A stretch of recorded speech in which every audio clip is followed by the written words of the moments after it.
ரமலானுடைய முதல் நாள் நோன்பு இன்னைக்கு நம்ம வச்சிருக்கோம். ஸோ இதில் நம்ம ஃபர்ஸ்ட் நோன்பு திறக்கும் போது ரொம்ப அதிகமாக காரமெல்லாம் சேர்க்காம முதல்ல சாப்பிட்றது ஈத்தப்பழம். அந்த ஈத்தப்பழத்தை 1 அல்லது 3 அப்படின்றத எடுத்துக்கணும். அதுக்கப்புறம் தண்ணி நம்ம சாப்பிடணும். காலையிலேருந்து நம்ம மாலை வரைக்கும் நோன்பு வச்சிருக்கோம். ஸோ இதை திறக்கும் போது ரொம்ப காரம் அதிகம் இல்லாமல் உணவுகளை எடுத்துக்கணும்.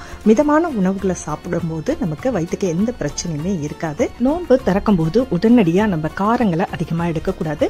ஸோ கொஞ்சம் கொஞ்சமாக நீங்கள் சாப்பிட ஆரம்பிக்கணும். அதை உணவுகளை பிரித்து சாப்பிட்டோம் அப்படின்னா உடலுக்கு ஆரோக்கியமாக இருக்கலாம். ஸோ நோன்பு திறந்த உடனே ஃபலூடா, கடல் பாசி, ஜூஸ் இந்த மாதிரி உணவுகளை சாப்பிட்டுட்டு தொழுததுக்கு அப்புறம் கஞ்சி, வடை இந்த மாதிரி ஐட்டம்ஸை சாப்பிடலாம். அதுவும் அதிகமாக பொரிச்சது ஐட்டம் இல்லாமல் உணவுக்கு ஆரோக்கியம் தர்ற மாதிரியான உணவுகள். அப்புறம் இஷாவுக்கு பிறகு சில பேருக்கு தலைவலி அதிகமாக இருக்கும், உடனடியாக டீ சாப்பிடலாம். ஸோ அதுக்கப்புறம் கேப் விடுங்க. இப்போ காயல் சமையல் மசாலா ப்ராடக்ட்ல நம்ம ரமலான் கிட்ட அறிமுகம் செஞ்சிருக்கோம். இதில் என்னென்ன பொருட்கள் இருக்கு அப்படின்னு பார்த்தீங்கன்னா கடல் பாசி, bread crumbs, custard powder, rose milk சிரப்பில் வந்து நம்ம ஸ்பெஷலாக ஆர்கானிக் ரோஸ் மில்க் சிரப்பும் நன்னாரி சிரப்பும் நம்ம கொடுத்துருக்கோம். இந்த மாதிரி பம்கின் சீட்ஸும் உடலுக்கு ரொம்பவே ஆரோக்கியம்.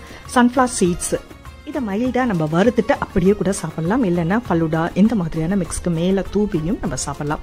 இப்போ நம்ம கேரமல் புட்டிங் வச்சுருக்கோம், ஃபலூடா மிக்ஸு, பாதாம் பிசின், சப்ஜா சீட்ஸ், இது போக ஜெல்லி, ஃபுட் கலர்ஸ் இதுவுமே நம்ம ஆட் பண்ணியிருக்கோம். நம்ம கேட்லாகை நீங்கள் பார்த்தீங்க அப்படின்னா நோன்பு திறக்கிறதுக்கான தேவையான பொருட்கள் எல்லாமே நம்ம வந்து ஆட் பண்ணியிருக்கோம். ஆல் ஓவர் தமிழ்நாட்டுக்கு நம்ம ஃப்ரீ ஷிப்பிங் பண்ணி கொடுக்குறோம். அதோட இல்லாமல் நீங்கள் அதர் ஸ்டேட்டாக இருந்தீங்க அப்படின்னா உங்களுக்கு வந்து பாதி, இப்போ 80 ரூபாய் வர்ற இடத்துல 40 ரூபாய் அப்படின்ற கொரியர் சார்ஜஸோட நம்ம கொடுக்குறோம். இது எல்லாமே நம்ம அழகான கிஃப்ட் பாக்ஸில் நீங்கள் தேர்ந்தெடுக்கிற கஸ்டமைஸ்டு பேக்கிங்காகவே நம்ம இந்த பாக்ஸில் போட்டு கொடுத்து வைக்கிறோம். அப்புறம் என்னங்க அவசரம், வெளியில் இங்கே தேடணும்னு அவசியம் இல்லை. உடனடியாக நீங்கள் நம்ம இருந்த இடத்துல ஆன்லைன்லேயே ஆர்டர் பண்ணலாம். இப்போ ரமலான் கிட்டில் நம்ம பட்டாணி பருப்பும் ஆட் பண்ணியிருக்கோம். ஸோ அது பார்த்தீங்க அப்படின்னா கடலைப்பருப்போடு நம்ம பருப்பு வடை செய்கிறத விட பட்டாணி பருப்பில் செய்யும்போது நல்ல கிறிஸ்பியாகவும் டேஸ்ட்டு ரொம்ப நேரத்துக்கு மொறுமொறுன்னு இருக்கும். ஸோ இதை வந்து கட்டாயமாக 4 மணி நேரம் ஊற வச்சிடணும். ஊற வச்சதுக்கப்புறம் தண்ணியெல்லாம் வடிச்சிட்டு தண்ணியே இல்லாமல் கொரப்பாக அரைச்சி எடுத்துருங்க. மிக்சியில் நைஸாக அரைக்கக்கூடாது, கொஞ்சம் கொரப்பாக இருக்கணும். பருப்பும் கொஞ்சம் இருந்தால் தான் அது வந்து நல்லாயிருக்கும் சாப்பிடும்போது. இதை எல்லாத்தையுமே தனியாக நம்ம ஒரு பவுலில் எடுத்து வச்சிடலாம். தண்ணி எதுவும் சேர்க்க வேண்டாம். இப்போ நம்ம இதில் ஒரு டேஸ்ட்டுக்காக நம்ம சேர்க்கக்கூடியது சோம்பு ஒரு 1/4 டீஸ்பூன் எடுத்துங்க. பூண்டு தோல் உரிக்காமல் ஒரு 4-5 பல் எடுத்துங்க. அதையும் வந்து நல்ல உரலில் தட்டி எடுத்துருங்க. மிக்சியில் அரைக்க வேண்டாம். இதை வந்து உரலில் தட்டினா தான் சுவை அதிகமாக இருக்கும். இதை அப்படியே நம்ம எடுத்து போட்டுட்டு காஞ்ச வத்தல் 2 வந்து சேர்த்துங்க. அதோட கருவேப்பிலையும் கொஞ்சமாக சேர்த்து 1-2 நல்லா இடித்து இதோட நம்ம சேர்த்துடலாம். இந்த பூண்டோட ஸ்மெல் வந்து ரொம்ப நல்லா இருக்கும். கட்டாயமாக மசால் வடை செய்யும் போது ஒரு 1/4 டீஸ்பூன் அளவுக்கு சோடா உப்பு, தேவையான அளவுக்கு உப்பு, கார தேவைக்கு ஒரு 2 பச்சை மிளகாய் கட் பண்ணி நீங்கள் சேர்த்துங்க. நோன்பு திறக்கும் போது இது ரொம்ப ஹெவியாக இல்லாமல் ரொம்ப மைல்டாக இருக்கும். நம்ம கஞ்சோட சாப்பிடும்போது ரொம்ப நல்லா இருக்கும். இதில் இன்னுமே ஸ்பெஷலாக இன்னொன்று ஆட் பண்ணுறோம். புதினா இலைகள் ஒரு 2 இலைகள் சேர்த்துங்க. பொடிசா நறுக்கி வச்சிருக்க சின்ன வெங்காயம் ஒரு கைக்குத்த அளவுக்கு நல்ல பொடிசா நறுக்கி இதோட சேர்த்து நல்லா பிசைஞ்சு விட்டுடுங்க.